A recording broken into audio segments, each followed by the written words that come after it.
Hakim-Hakim pasal 10. Tola. Sesudah Abimelekh, bangkitlah Tola bin Pua bin Dodo, seorang Isakar, untuk menyelamatkan orang Israel. Ia diam di Samir, di pegunungan Efraim, dan ia memerintah sebagai hakim atas orang Israel 23 tahun lamanya. Kemudian matilah ia, lalu dikuburkan di Samir. Yair. Sesudah dia, bangkitlah Yair, orang Gilead, yang memerintah sebagai hakim atas orang Israel 22 tahun lamanya. Ia mempunyai 30 anak laki-laki, yang mengendarai 30 ekor keledai jantan, dan mereka mempunyai 30 kota, yang sampai sekarang disebutkan orang Hawat Yair di tanah Gilead. Lalu matilah Yair, dan dikuburkan di Kamon.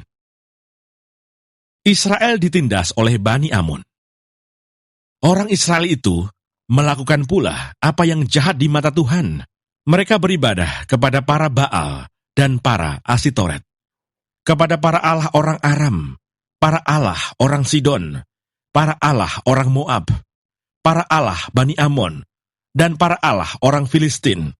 Tetapi Tuhan ditinggalkan mereka, dan kepada Dia mereka tidak beribadah.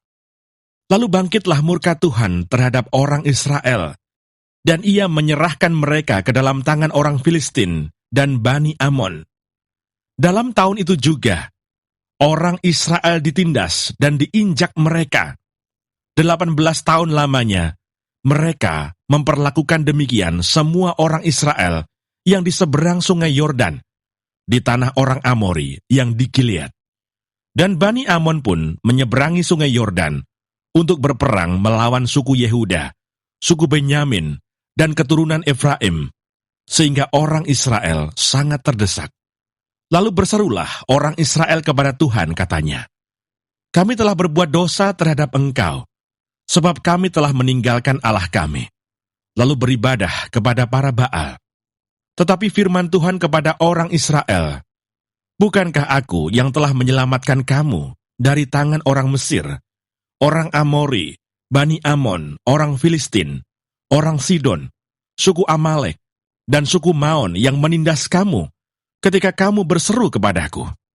Tetapi kamu telah meninggalkan aku dan beribadah kepada Allah lain. Sebab itu aku tidak akan menyelamatkan kamu lagi. Pergi sajalah berseru kepada para Allah yang telah kamu pilih itu. Biar merekalah yang menyelamatkan kamu pada waktu kamu terdesak." Kata orang Israel kepada Tuhan, "Kami telah berbuat dosa. Lakukanlah kepada kami segala yang baik di matamu.